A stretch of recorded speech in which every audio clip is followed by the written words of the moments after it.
Marahay na aga! Kamusta mga kababayan ko, mga Bicolano, Bicolana? Kamusta po kamo? Lalo po digdi sa Naga City. Kamusta po kamo? Baka naman pwede hingi ng tabang na sana baka pwede paki-subscribe itong aking channel. Andito ako ngayon mga kaibigan sa Naga City para ating puntahan yung tinatawag ko nilang Pilgrim City of Naga, dahil kilala ito mga lods mga kaibigan sa pagiging tahanan ng Our Lady of Peña Francia, ang patron po ng Bicolandia. Ito po kasi mga lods mga kaibigan, di lamang po kilala dahil sa napaka progresibo at maganda yung Naga City, kundi kilala rin po ito sa kanilang taunang Peña Francia Festival tuwing ngayong September. Isa po yun sa pinakamalaking kapistahan sa buong bansa dito po sa atin. Dinadaluhan po yan ng milyon-milyong deboto, mula pa po mga lokal at iba pa pong mga turista na galing pa po sa ibang bansa yung iba. Sa mga hindi pa po nakakaalam na ang Naga City isang lungsod po yan, dito po yan sa amin sa rehiyon po ng Bicol sa Luzon. Sa ngayon mga kaibigan, mas lalo pang umunlad itong Naga City. Sa ngayon napakarami na po rito mga business establishment, mas lalo pong dumami at mas lalo pong gumanda at luminis itong Naga City. Ito mga lods, yung terminal po ng Bicol Isarug. Yan po yung hintuan po nila bago at pagkagaling sa Maynila. Ito mga kaibigan, papunta akong Panganiban. Ito parang Panganiban Drive. Panganiban.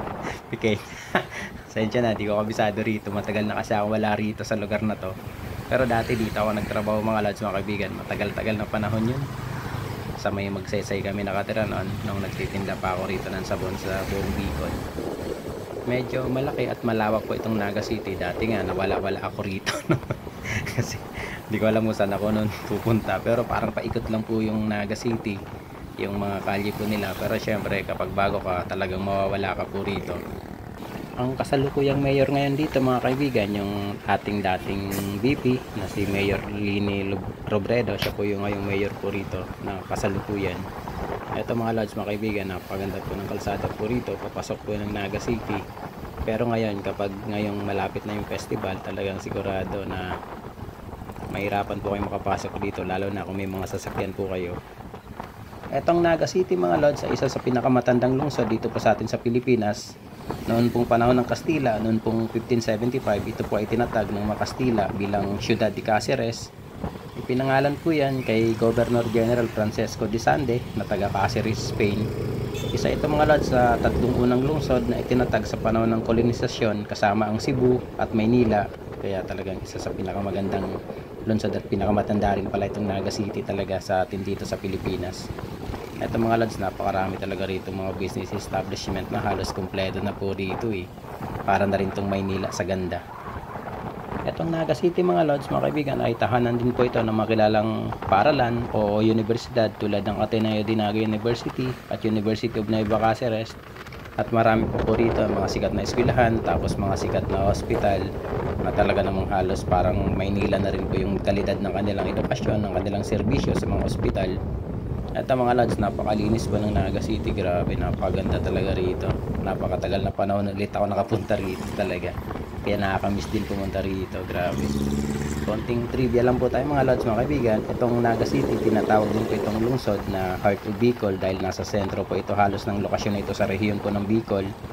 At si Jesse Robredo, dati pong kalihim ng DILG at kinikilalang pinakamahusay na lokal na pinuno, ay naging alkalde din po rito sa Naga City ng maraming taon at talaga naman pong naayos at talagang pinaganda po niya lalo, pinatahimik at talagang sobrang pinaganda pa lalo itong Naga City sa kanyang pamumuno.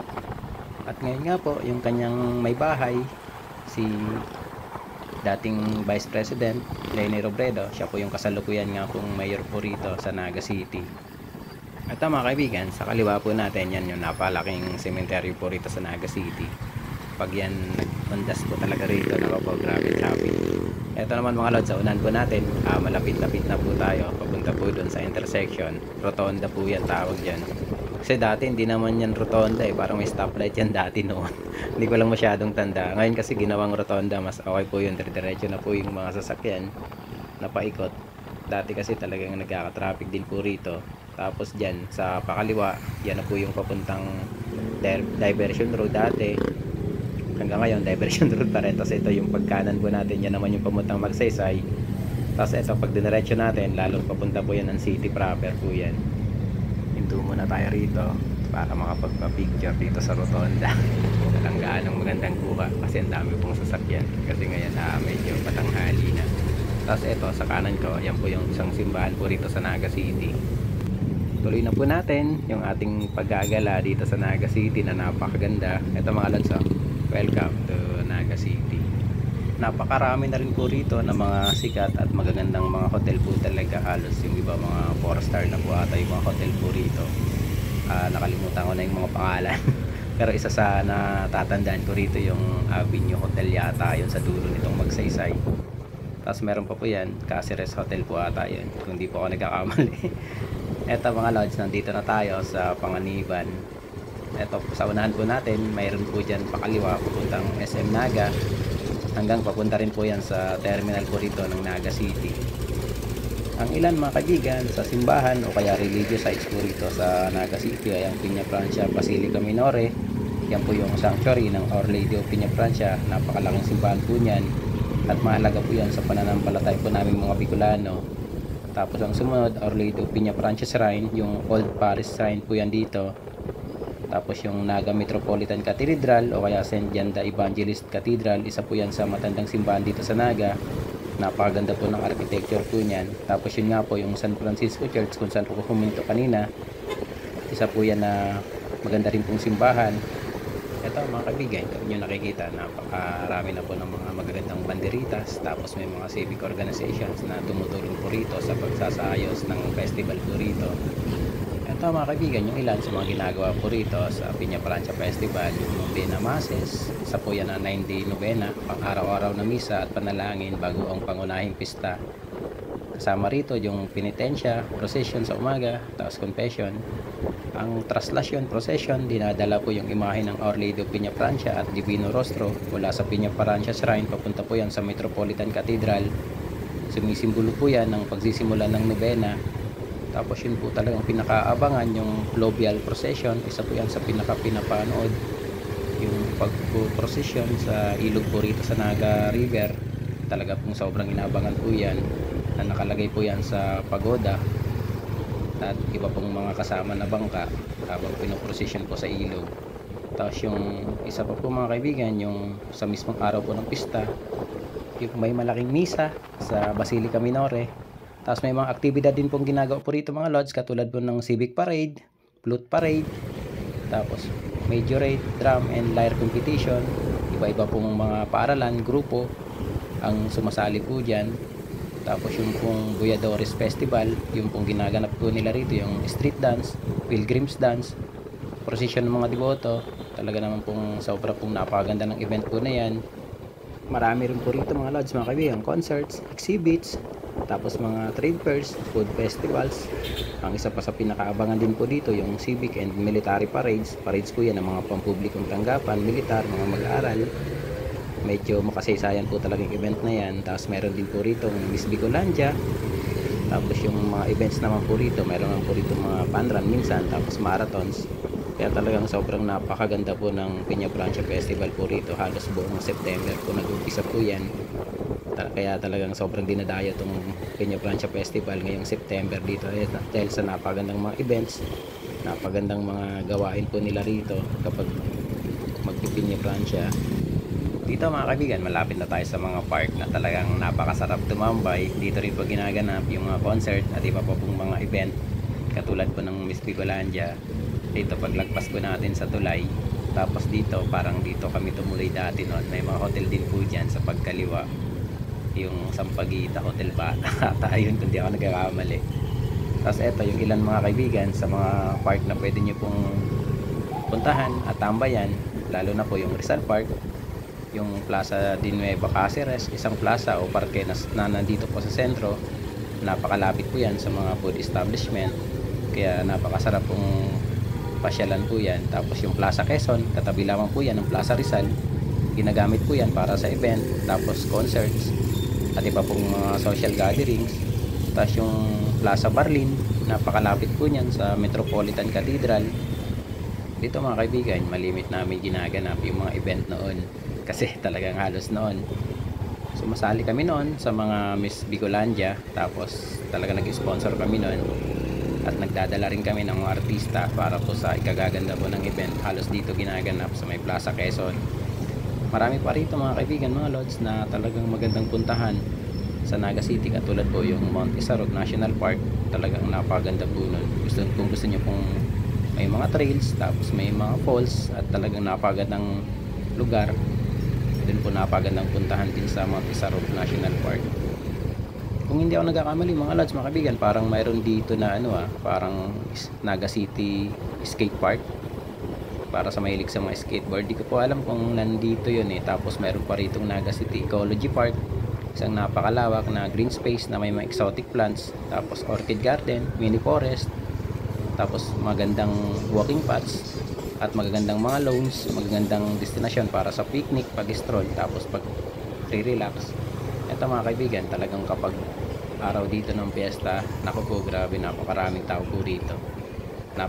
Sobrang buhay ng Naga City. Pero kahit naman hindi siya piyesta, napakarami pa rin pong tao rito. Dito rin ako unang nakapanood ng sine sa Bichara ata yun, kung di ako nagkakamali.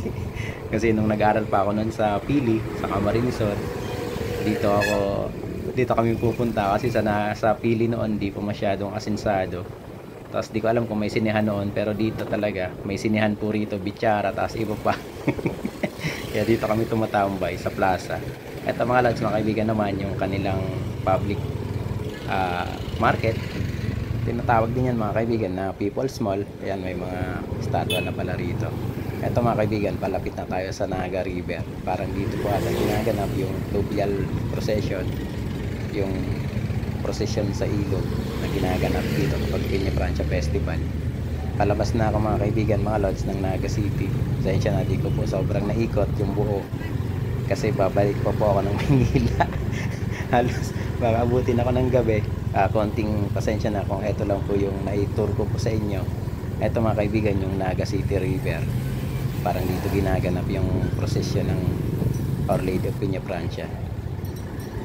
Ang pinakauna at pinakamagandang mall po rito talaga mga lods, mga kaibigan, yung LCC Naga. Napakagrabe, napakagandang pasyalan po yan. Halos kumpleto po yan noon. Diyan din ginaganap yung mga events. Tapos parang mayroon pa dyan mga carnival. Tapos may arcade na talaga namang dinadayon ng mga estudyante at ng iba pa. Sa ngayon mga lods, mga kaibigan, ang ilan sa mga malls po rito sa Naga City ay ang SM City Naga, Robinson's Place Naga, tapos may Vista Mall Naga, yung sa dinaanan po natin papuntang Pili. Tapos yun nga po yung LCC Mall, CBD to branch, napakaganda po yun, grabe dati. Tapos yung Grandmaster Mall, 101 Shopping Center, Win-Win Mall, Yasiano Mall. Sobrang dami na po talaga mga malls na talaga rito sa Naga City.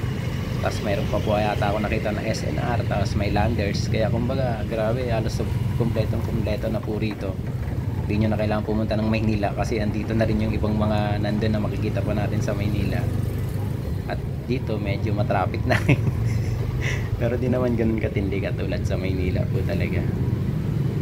Ito mga kaibigan, may mga military trucks na po rito na nakaparada. Bali sila po yung tutulong sa ikakaayos at ikakaganda po ng ating Peña Francia Festival. Dito po yan sa Naga. Sila rin yung nagpapanatili ng kaayusan, katahimikan. Tumutulong po sila sa PNP para mas lalo pong gumanda at mas tahimik, mas makulay yung pag-celebrate po ng Peña Francia Festival ngayong September. Dito po yan sa Naga City.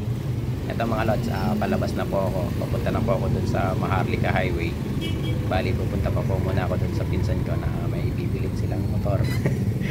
Titingnan ko muna bago ako dumiretso ng Maynila. Sa ngayon, mainit mga lods, mga kaibigan, yung panahon po rito sa Naga City. May dadaan po tayo rito ng tren. Ang isa pa mga kaibigan, mga lods, sa talagang napaka ganda at napakasarap na puntahan dito yung kanilang kinalas.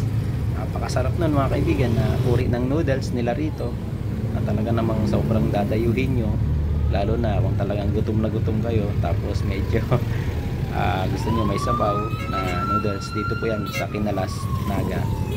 Talagang isa yan sa talagang kinakain ko kapag galing ako ng Maynila kasi namimiss ko yan. Lagi akong huminto sa mga kung saan may kinalasan. Malimit ako huminto doon sa may boundary ng Naga Pili, yung sa bandang kanan. Yun kasi yung siyempre daanan, tapos malapit na uwi sa amin sa Albay. Ito mga lods, mga dadaanan po natin yung dati po ritong Robertson Mall yata yung sa kanan. Sa ngayon parang hindi ko alam kung SNR o Landers. Parang SNR. tapos may Pure Gold po dyan. Tapos sa kaliwa naman mga lods, mga kaibigan, sa may McDo, dyan naman po natin makikita yung maganda pong terminal, Naga City Central Business District Terminal. Yan lamang po mga kababayan, mga Lodi. Sana nagustuhan nyo po yung ating tour dito po yan sa Naga City. Pasensya na kung hindi po masyadong buo. Maraming salamat po mga kababayan ko sa panonood. Baka naman pwedeng like, subscribe ng ating YouTube channel. Maraming salamat po sa inyo. God bless po. Mag-iingat po kayo. Salamat po sa inyo. Ingat po kamo. Mabalos po sa Indoga Boss.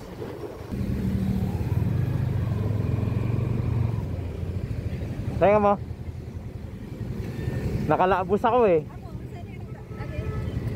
Naglag ako. Naglag ako Naga.